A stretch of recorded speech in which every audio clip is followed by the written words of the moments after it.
Hi, I'm Gee Charman and welcome back to my series of dinner delights. These are super simple recipes that are really tasty and perfect for sharing with friends and family. In this episode, I'm going to show you how to cook a beautiful dish of roasted venison, oven rosti potatoes and a delicious porcini mushroom sauce.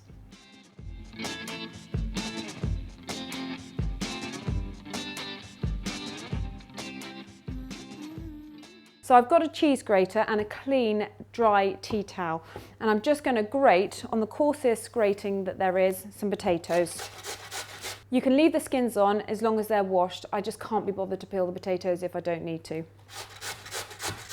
All the ingredients for this recipe can be found in the description box. So I'm just going to grate this last little bit of potato and then clear everything off your grater. And then what you want to do is pop over to the sink, wrap your potato up in a little bundle of your tea towel. That's why you need it to be clean. And then you want to squeeze out all the excess moisture. Okay, so I've just given them a good squeeze. Now the reason you want to do that is because if there's too much moisture in the potato, they'll start to boil and steam rather than crisp up when you pop them in the oven. So this can all go into a bowl, and then I've got a little bit of melted salted butter, and that can go in. Now you want to do this at the last minute before you cook them. You can par cook them if you're in a rush, but if you leave the potatoes like this, they'll start to go really brown and look really horrid really. So give a bit of a mix with all that delicious butter. Not only does it help them crisp up, but it gives it a gorgeous flavour.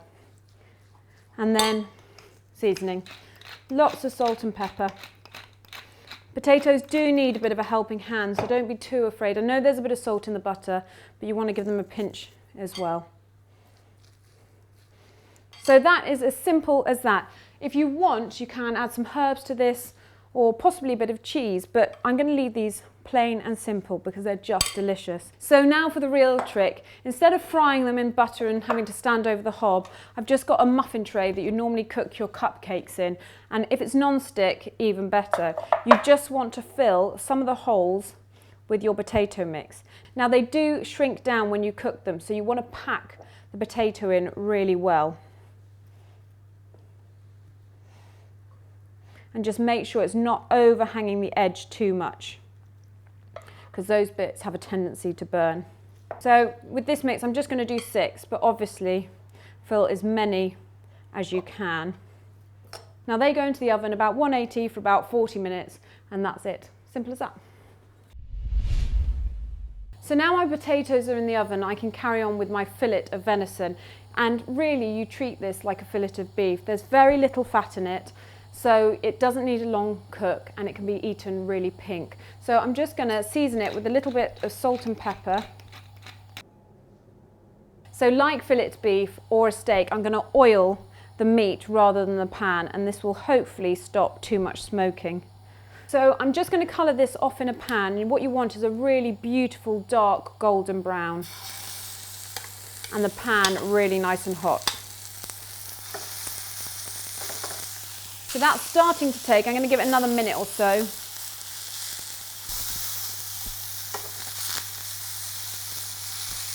So now those are cooked on 2 sides and the third one is just starting to brown off. I'm going to finish these off in the oven. They'll only need about 6 minutes, but that's depending on how you like it. A little bit less for if you like it really pink or almost blue, or a lot longer if you want it crucified. So now my venison is in the oven along with my potatoes, and while that's cooking, I'm going to get on with my sauce. So this is a lovely porcini mushroom and cream sauce. So a little bit of olive oil into a saucepan, and then I've just got a finely diced onion that can go in, and you just want this to soften. And to help it along and to draw out a little bit of moisture, I'm going to add a pinch of salt. This just quickens everything up.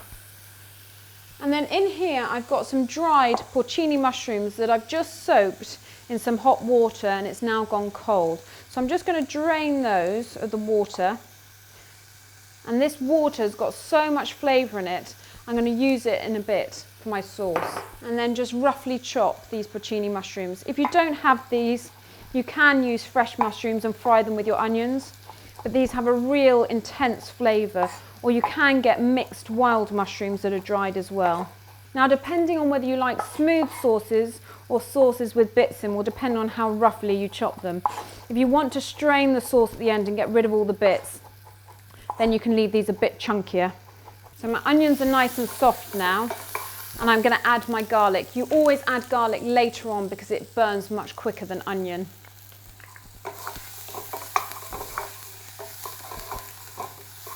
And then all we need is a bit of white wine. Where the onions have started to catch and starting to turn brown, there is some beautiful flavour on the bottom of the pan, and white wine will help take that off and add it to your sauce. Now, the key is with this is to allow the wine to reduce down, and it gets rid of some of that alcohol flavour and taste. So you want to reduce it down till there's about 2 tablespoons left, that's it. And if you like this recipe and want to see more, why not click on the subscribe button? So my wine has completely reduced down and there's just a little bit of liquid left. So now, instead of using stock, I'm going to use the porcini mushroom juice that has come out from soaking them. But there will always be a little bit of sediment in, so always leave a little bit in the bowl at the end. So add this and let that reduce down a little bit too. Now you can add some of your chopped mushrooms to the sauce. So there is so much flavour in there now with the onions, the garlic, the white wine, the stock from the mushrooms and the mushrooms themselves. And then just to sort of add a real creamy, luxurious texture, some double cream.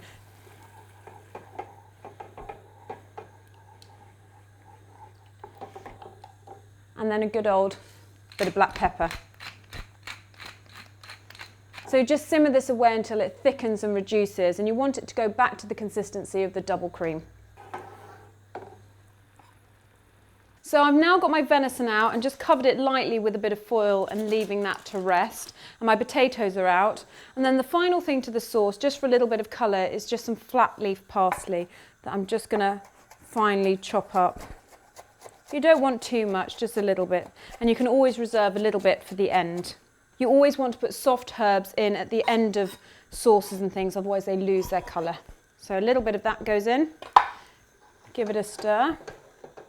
And then that can come off the heat. And then all the juices that have come out of the venison, that can go in the sauce too. Just pour that in, because that's full of flavour. So I've got a couple of my Rosti potatoes here, that like little patter cakes. All those dark bits are beautiful, crispy and crunchy. Then a bit of venison.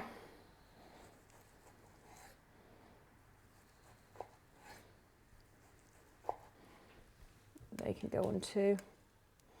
And then some of this beautiful sauce. And as I said, if you like your sauces nice and smooth, you can quite easily sieve everything out and then put the parsley in. So a little bit of that over.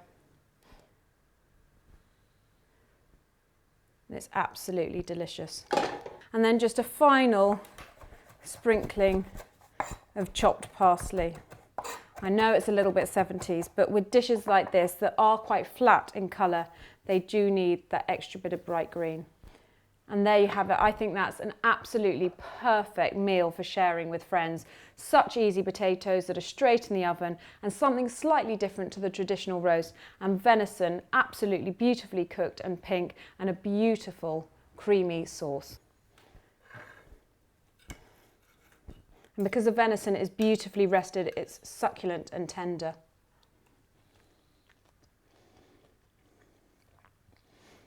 It is a really, really delicious dish. This is the last episode in my series of dinner delights. I hope you've enjoyed it and that I've inspired you to cook for your friends and family. It can be simple and delicious.